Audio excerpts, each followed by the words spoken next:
ಓದು ಜರುರತನೇ ಇಲ್ಲ. ಅದಕ್ಕೆ ಅದರ ಬಗ್ಗೆ ಬಹಳ ವಿಸ್ತಾರವಾಗಿ ದಯಾನಂದ ಸ್ವಾಮಿ ಹೇಳಿದರು. 3 ಮಾತು ಅದರೊಳಗೆ ಏನು ಬಹಳ ಇಲ್ಲ.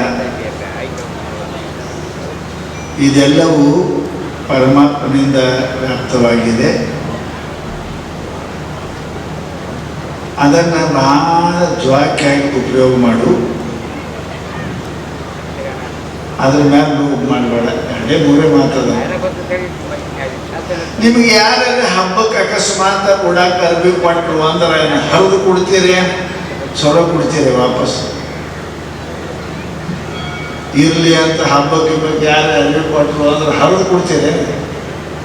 ಹರಿದು ಕೊಡಂಗಿಲ್ಲ, ಹೊಲಸು ಮಾಡಿ ಕೊಡಂಗಿಲ್ಲ. ಅದು ಅವ್ರು ಕೊಟ್ಟಾಗ ಇಟ್ಟು ಜಾತ್ರೆಗೆ ಹೋಗಿ ಬರಕ್ಕ ಅದು ಹ್ಯಾಂಗೆ ತೊಗೊಂಡಿರಿ ಹಾಗೆ ಕೊಯ್ದು ವಾಪಸ್ ಕೊಟ್ರಿ ಅಂದ್ರೆ ನಿಮ್ಗೆ ಬುದ್ಧಿವಾನ್ ಅಂತಾರೆ, ಇಲ್ಲಾಂದ್ರೆ ಬುದ್ಧಿಗೇಡ್ ಅಂತ. ಹಾಗೆ ಈ ಸಮಸ್ತ ಪ್ರಪಂಚ ಇದು ನನ್ನದು ಯಾವುದಲ್ಲ. ಈಶಾವಾಸ್ಯಂ ಇದಂ ಸರ್ವಂ, ಇದಂ ಸರ್ವಂ. ಇದಂ ಅಂದ್ರೆ ಏನು? 2 ಶಬ್ದಗಳ ಕಡೆ, ಇಲ್ಲಿ ಅಲ್ಲಿ, ಇದು ಅದು. ಇದು ಅದು ವಿಪ್ರಕೃಷ್ಟ ಸನ್ನಿಕೃಷ್ಟ ಅಂತಾರೆ. ಇದಕ್ಕೆ ಬರೋದ್ರಾಗ ನಿನ್ನ ಇದ್ರಿಗೆ ಏನು ಕಾಣ್ತದೆ ಅದು ನಿನಗೆ ಕಾಣಲಾರ್ದು. ಇವೆರಡು ಈಗ ಈಶೇನ ಆಶ್ಯಂ, ಪರಮಾತ್ಮನಿಂದ ಇದು ತುಂಬಿಕೊಂಡಿದೆ. ಅದಕ್ಕೆ ಶರಣರು ನೀನಿಲ್ಲದಷ್ಟು ಹಾವು ಎಲ್ಲಿ ಉದಯ. ಶರಣರು ಅಂದರು ಭಗವಂತ ಇಲ್ಲದ ಜಗ ಎಲ್ಲಿದ? ಇಲ್ಲ, ನೀನಿಲ್ಲದ ಹಾವು ಎಲ್ಲಿ ಉದಯ. ಈ ಪರಮಾತ್ಮ ನೀ ಇಲ್ಲದ ಜಗ ಎಲ್ಲದ? ಎಲ್ಲಿ ಇಲ್ಲ, ಎಲ್ಲ ಕಡೆ ಪರಮಾತ್ಮ ಅದ. ನಮಗೆ ಕಾಣಲ್ಲಲ್ರಿ ಪರಮಾತ್ಮ ಅದನ್ನಂತ ಹೇಳ್ತೇವೆ, ಕಾಣಂಗಿಲ್ಲಲ್ಲ. ಚಸ್ಮಾ ಹಾಕೋಬೇಕು, ನೋಡ್ತೇವೆ. ಚಸ್ಮಾ ಇದೆ ಕಾಣ. ಚಸ್ಮಾ ಹಾಕೊಂಡು ಎಲ್ಲ ಕಣ್ಣ ಹುಡುಗಾಡ್ಕೊಂಡು ಕತೆ ಹೇಳ್ತಿರ್ತೀನಿ. ಯಾವನೋ ಒಬ್ಬ ಏನಪ್ಪ ಅಂತ ಕೇಳಿದರೆ ಗುಜರಾತ್ ಹೋಗಿ ದೊಡ್ಡ ಭಾರಿ ಎಮ್ಮೆ ಖರೀದಿ ಮಾಡ್ಕೊಂಡು ಬಂದಂತ. ದಿನ ಮುಂಜಾನೆ 5, ಸಾಯಂಕಾಲ 5 ಲೀಟರ್ ಹಿಡಿತಿತ್ತು. ಏಟ್ರಿ? 10 ಲೀಟರ್ ತಗೊಂಡು ಬಂದ ಊರಿಗೆ. ಬಂದು ಕೂಡಲೇ ಅದು ಮುಂದೆ 2 ಹೊತ್ತು ಕೂಡ 5 ಕೊಡಕತ್ತು, ಮತ್ತು 3 ಕೊಡಕತ್ತು, ಮತ್ತು 2 ಕೊಡಕತ್ತು.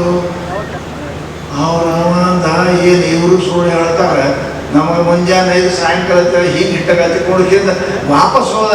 अरे भाई तुम ऐसा कैसे बोले, हमको बोले सुबह 5 शाम को 5 बंदे दोनों मिलकर के 5 नहीं दे रहे तो भाई कैसे?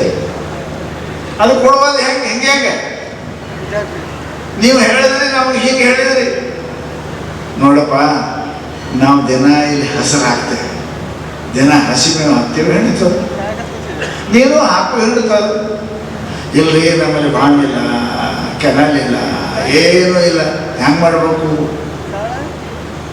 ಅವ ಅಂದ ಹೆಂಗೆ ಮಾಡಬೇಕು ಅಂತ ವಿಚಾರ ಮಾಡ್ದ. ತಮ್ಮ ಊರಾಗ ದಿನ ಸ್ವಾಮಿಗಳಿಗೆ ಹಾಲು ಕೊಡ್ತಿದ್ದ. ಇಂಥವ್ರಿಗೆ ದಿನ ಮುಂಜಾನೆ ಅರ್ಧ ಲೀಟರ್ ಕೊಡ್ತಿದ್ದ. ಎಮ್ಮೆ ಕೊಡಕ್ಕೆ ಕಮ್ಮಿ ಕೊಡಕತ್ತು, ಲೀಟರ್ ಕೊಡ ಅರ್ಧಕ್ಕೆ ಬಂದ ಗಿರ್ದಕ್ಕೆ ಬಂದ. ಸ್ವಾಮಿ ಯಾಕೆ ಶಿಷ್ಯ ಕೊಡವಲ್ಲ ಅಂತ ಕೇಳಿದ್ರೆ, ಯಪ್ಪ ಹಿಂಡವಲ್ರಿ, ಅದನ್ನ ಏನು ಮಾಡ್ರಿ, ಒಟ್ಟ ಹಿಂಡಂಗಿಲ್ಲ. ಅದು ಹೇಳ ನಮ್ಮ ಹಸಿರು ಹಾಕಿದ್ರೆ ಹಿಡ್ತದ ಅಂದಾನ, ಹಸಿರು ನಮ್ಮಲ್ಲಿಲ್ಲ, ಹೆಂಗೆ ಮಾಡ್ಬೇಕ್ರಿ ಅಂದ. ಸ್ವಾಮಿಗಳು ಭಾಳ ಶಾಣೆ ಇರ್ತಾರೆ. ಸ್ವಾಮಿಗಳು ಶಾಣೆ ಇದ್ದಾರೆ, ಸ್ವಾಮಿಗಳು ಇರ್ತಾರೆ, ತೋಳಿ ಆಗಿದೆ. ಸ್ವಾಮಿಗಳು ಹೇಳ್ತೀನಿ ಬಾ ಅಂತ ಏನು ಹೇಳಿದ್ರು, ಅದಕ್ಕೊಂದು ಹಸಿರು ಚಸ್ಮಾ ತಗೊಂಡ. ಬಜಾರ್ ಹಸಿರು ಚಸ್ಮಾ ತಗೊಂಡು ಬಂದ. ಆ ಎಮ್ಮೆಗೆ ಹಾಕದ, ಅದು ಒಣ ಕಡೆಗೆ ಹಸಿರು ಕಾಣ್ತು. ಗಬ ಗಬ ಗಬ ತಿಂತು ಧರ ಹಿಟ್ಟಾಕತ್ತದ.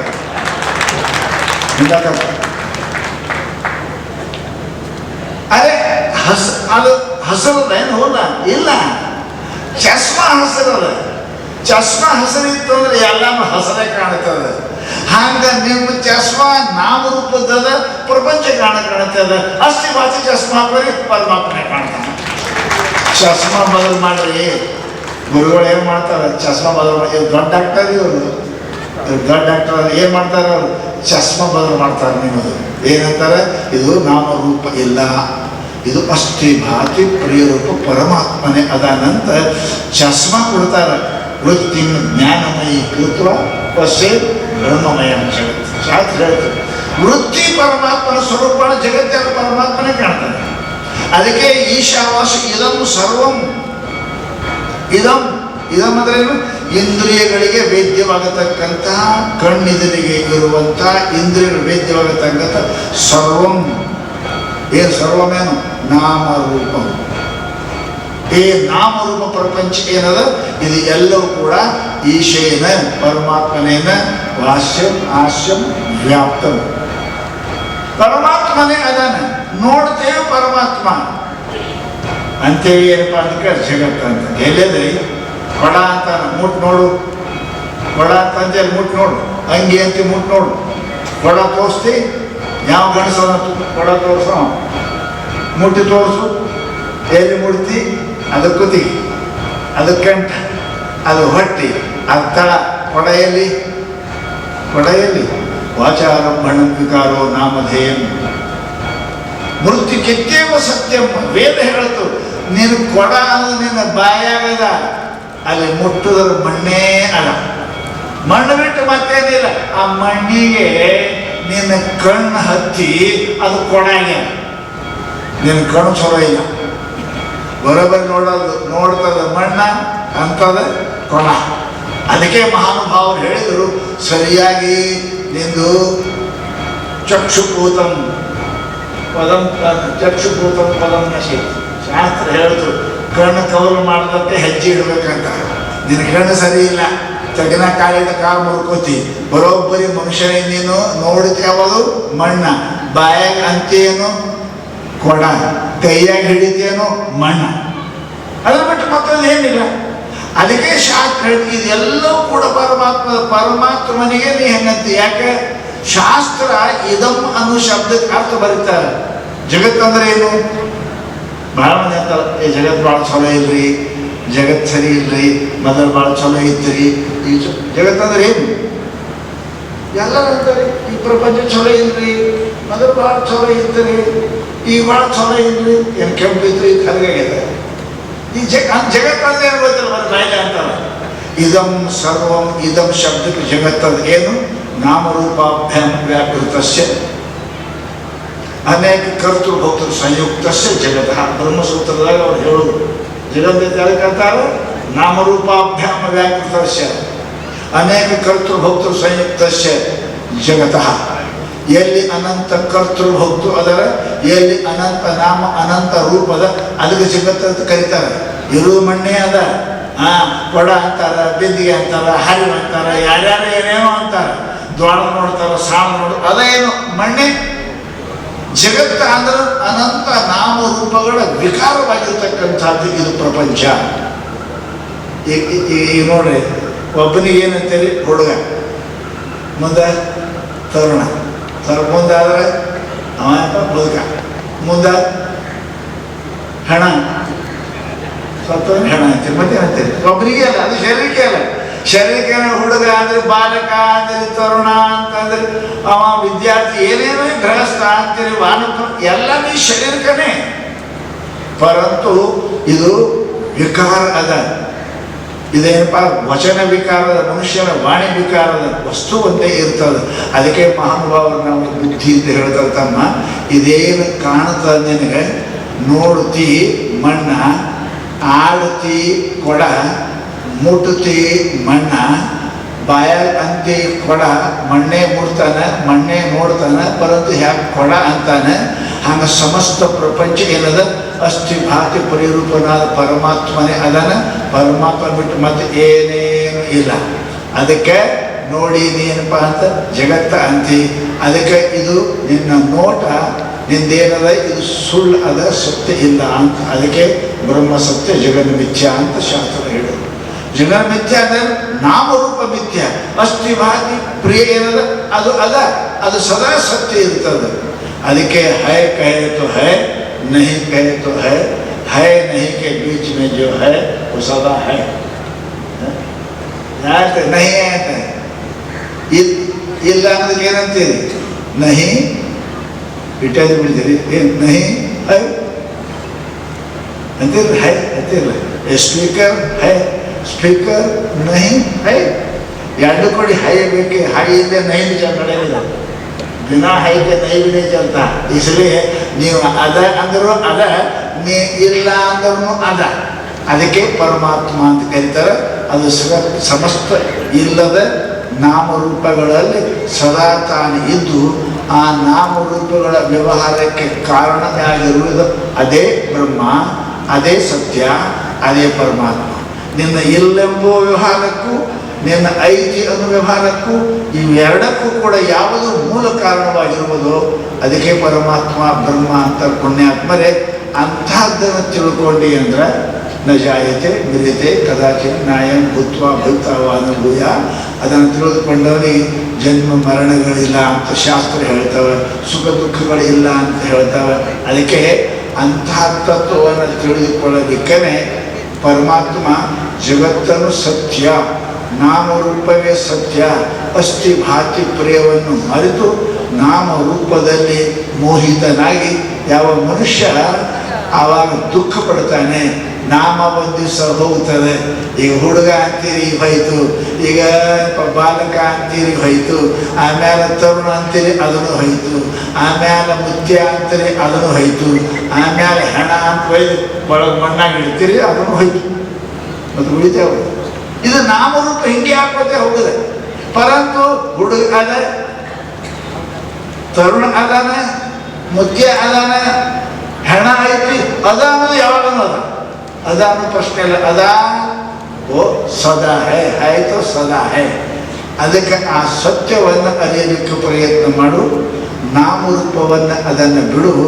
ಇದು ವಿಕಾರದ ನಾಮರೂಪಾಭ್ಯಾಂ ವ್ಯಾಕೃತಸ್ಯ ಅನೇಕ ಕರ್ತೃಭೋಕ್ತೃ ಸಸ್ಯ ಮನಸಾ ಅಚಿಂತ್ಯ ರಚನಾ ರೂಪಸ್ಯ ಜಗತಃ. ಬ್ರಹ್ಮಸೂತ್ರ ಭಾಷ್ಯದ ಮೊದಲೇ ಬರೆದರು. ಜಗತ್ತ ಎದಕ್ಕಂತ ಅನಂತ ನಾಮರೂಪಗಳಿಂದ ಕೂಡಿಕೊಂಡದ್ದು, ಕರ್ತ ಭೋಕ್ತ ಇದರಿಂದ ಕೂಡಿಕೊಂಡಿದ್ದು. ಎಷ್ಟು ವಿಚಾರ ಮಾಡಿದರೆ ಜಗತ್ತು ಎಷ್ಟು ವಿಚಾರ ಮಾಡಿದರೂ ಯಾರಿಗೆ ತಿಳಿಯಲಾರದ್ದು ಯಾವುದು ಇರುವುದೋ ಅದಕ್ಕೆ ಜಗತ್ತ ಅಂತಾರೆ. ಅದನ್ನು ಬಿಡ್ರಿ. ಆ ಜಗತ್ತಿಗೆ ಕಾರಣೀಭೂತವಾಗಿರ್ತಕ್ಕಂಥ ಅಸ್ಥಿ ಭಾತಿ ಪ್ರಿಯ ಸ್ವರೂಪನಾದ ಪರಮಾತ್ಮ ಅರಿಯಲಿಕ್ಕೆ ಪ್ರಯತ್ನ ಮಾಡಿ ಅಂತ ಈಶಾವಾಸ್ಯ ನಿಶಕ್ತಿ ಉಪನಿಷತ್ತು ನಮಗೆ ಏನಪ್ಪ ಅಂತ ತಿಳಿಸಿಕೊಡ್ತಾರೆ. ಅದೇ ಮಾತನ್ನ ಪೂಜ್ಯರು ತಮಗೆಲ್ಲರಿಗೂ ಹೇಳ್ತಾರೆ ಅಂತ ಹೇಳ್ತಾರೆ. ಲೋಕಾದಿಗಳೆಲ್ಲ ಅಮೃತ, ಎಲ್ಲರೂ ಪುಣ್ಯ ಮಾಡಿ ಯಜ್ಞಯಾಗ ಹೋಮ ಜಪ ಸಭಾಗಳ ಮೂಲಕವಾಗಿ ಸ್ವರ್ಗಲೋಕದ ಅಮೃತವನ್ನು ಪಾನ ಮಾಡ್ತಾನಂತೆ ಶಾಸ್ತ್ರ ಹೇಳ್ತಾವೆ ಅಂತಂದರೆ ಅಮೃತ ಇದೆ, ಶಾಶ್ವತವಾದದ್ದಲ್ಲ. ಶಾಶ್ವತವಾದಲ್ಲ. ಕ್ಷೀಣೆ ಪುಣ್ಯ ಭಕ್ತಿ ಲೋಕಂ ಸಂಜಿ. ಆ ಪುಣ್ಯ ಮುಗಿಯೋ ತನಕ ಅಲ್ಲಿ ಅಮೃತ ಸಿಗ್ತದೆ. ಜೇಬಿನಾಗ ದುಡ್ಡು ಹಾಕೊಂಡು ಹೋಗಿ ನಾವು ಬೊಂಬೈದಲ್ಲಿ ಹೋಟೆಲ್ನಾಗ ಹೋದ್ರೆ ನಿಮ್ಮ ದುಡ್ಡು ಇರೋ ತನಕ ಇಟ್ಕೊಳ್ತಾರೆ. ದುಡ್ಡು ಹುಡ್ಕೊಡ್ಲೆ ₹100 ನಿಮ್ಮ ಹೋಗ್ತಂತ. ಹಂಗೆ ಇಲ್ಲಿ ಯಜ್ಞಯಾಗ ಹೋಮ ಜಪ ತಪ ಅನೇಕ ಪುಣ್ಯ ಕಾರ್ಯಗಳನ್ನು ಮಾಡಿ ಆ ಪುಣ್ಯದ ಪ್ರಭಾವದಿಂದ ನಾವು ಸ್ವರ್ಗಕ್ಕೆ ಹೋಗ್ತೇವೆ. ಹೇ ಪುಣ್ಯಮಾಸಾಧ್ಯ ಸುರೇಂದ್ರ ಲೋಕಂ ಅಸ್ತಂತಿ ದಿವ್ಯಾನ್ ದಿವಿದೇವ ಭೋಗಾನ್ ಅಂತ ಶ್ರುತಿ ಹೇಳ್ತದೆ. ಯಾರು ಪುಣ್ಯ ಕಾರ್ಯಗಳನ್ನು ಯಜ್ಞಾದಿ ಪುಣ್ಯ ಕಾರ್ಯಗಳನ್ನು ಮಾಡಿ ಆ ಪುಣ್ಯದ ಪ್ರಭಾವದಿಂದ ಸ್ವರ್ಗಲೋಕಕ್ಕೆ ಹೋಗಿ ಅಲ್ಲಿ ದೇವತಾದಿ ಸೇವೆಗಳನ್ನು ಧಾರಣ ಮಾಡ್ತಾರೆ. ಆದರೆ ಅದು ಶಾಶ್ವತ ಅಲ್ಲ. ಇಲ್ಲಿ ನೀವು ಪುಣ್ಯ ಮಾಡಿರೋದಕ್ಕೆ ಹೋದ್ರೆ ಕ್ಷೀಣಿ ಪುಣ್ಯ ನೀವು ಮಾಡಿದ ಪುಣ್ಯ ಎಲ್ಲ ಮುಗಿದಪ್ಪ ಅಂದರೆ ಮತ್ತೆ ಲೋಕ ಮತ್ತೆ ಇಲ್ಲೇ ಬರಬೇಕು. ಇಲ್ಲೇ ಬರಬೇಕು. ಇದು ಹುಟ್ಟು ಸಾವು ಪಾತಕಂತ ಭಗವಾನ ದುಡಿಸಿಲ್ಲ ಯಾವ ಅಮೃತ. ಆದರೆ ಜನನ ಮಾಡ ರೂಪಾತ್ಮಕವಾದಂಥ ಭವದುಃಖವನ್ನು ಬಿಡಿಸಿ ಶಾಶ್ವತವಾದ ಸುಖವನ್ನು ಅನುಗ್ರಹಿಸಿ ನಮ್ಮನ್ನು ಮುಕ್ತರನ್ನಾಗಿ ಮಾಡುವುದು ಸದ್ಗುರುನಾಥನ ವಚನಾಮೃತ. ಸದ್ಗುರುನಾಥನ ಮುಖಾಂತರ ಬಂದಂಥ ವಚನಾಮೃತ ಏನು ಮಾಡ್ತಂದ್ರೆ ನಮಗೆ ಜನನ ಮರಣ ರೂಪಾತ್ಮಕವಾದಂಥ ಭವದುಃಖವನ್ನು ಬಿಡಿಸಿ ಶಾಶ್ವತವಾದ ಸುಖ. ಹೇಗೆ ಯಥಾನದ್ಯ ಚಂದಮಾನ ಸಮುದ್ರೇ ಅಸ್ತಂ ಗಚ್ಚಂತಿ. ಎಲ್ಲ ನದಿಗಳು ಹೋಗಿ ಸಮುದ್ರ ಸೇರಿ ಸಮುದ್ರವೇ ಆಗುತ್ತೆ. ಹೊತ್ತ ಮತ್ತೊಂದಲ್ಲ. ತಥಾ ವಿದ್ವಾನ್ ನಾಮ ರೂಪಾದಿ ಮುಕ್ತ ಪರಾತ್ಪರಂ ಪುರುಷಮಪೈತಿ ದಿವ್ಯಂ ಅಂತ ಸುದ್ದಿ ಹೇಳ್ತದೆ.